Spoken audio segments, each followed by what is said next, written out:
आज का बाइबल का वचन सन पौलुस का तिमोथी के नाम पहला पत्र अध्याय 3 वचन 1 से 13 और आज का सुसमाचार सन लूकस के अनुसार अध्याय 7 वचन 11 से 17। सन पौलुस का तिमोथी के नाम पहला पत्र अध्याय 3 वचन 1 से 13। यह कथन बिल्कुल सच है कि यदि कोई अध्यक्ष बनना चाहता है तो वह एक अच्छी बात की कामना करता है।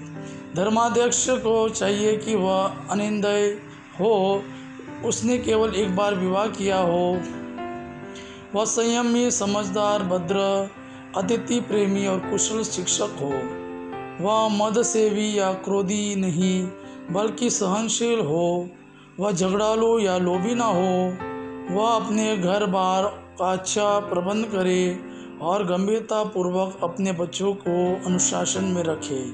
यदि कोई अपने घर बार का प्रबंध नहीं कर सकता तो वह ईश्वर की कलीसिया की देखभाल कैसा करेगा। वह नवदीक्षित न हो जिससे वह घमंडी न बने और इस प्रकार शैतान की तरह दंडित ना हो जाए। यह भी आवश्यक है कि वह गैर ईसाइयों में नेक नाम हो।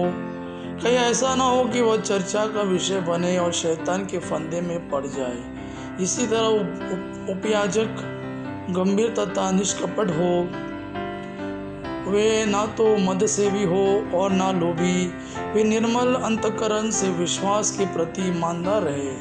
पहले उनकी भी परीक्षा ली जाए और अनिंदय प्रमाणित हो जाने के बाद ही उपयाजकों का कार्य करे। उनकी पत्नियां चुगलखोर नहीं बल्कि गंभीर, संयमी और सब बातों में विश्वसनीय हो। उपयाजक लोग ऐसे हो जिन्होंने केवल एक बार विवाह किया हो और जो अपने बच्चों तथा घर बार का अच्छा प्रबंध करते हो। जो उपयाजक अपना सेवा कार्य अच्छी तरह पूरा करते हैं वे प्रतिष्ठा प्राप्त करते हैं और यीशु मसीह के विश्वास के विषय में प्रकट रूप से बोलने के अधिकारी हैं।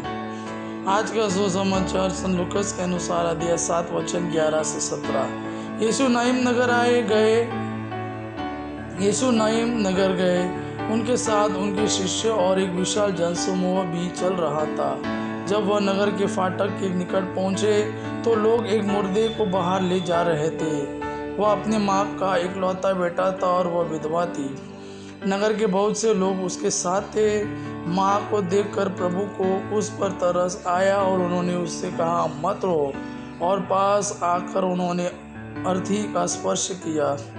इस पर ढोने वाले रुक गए। यीशु ने कहा, एक युवक, मैं तुमसे कहता हूँ, उठो।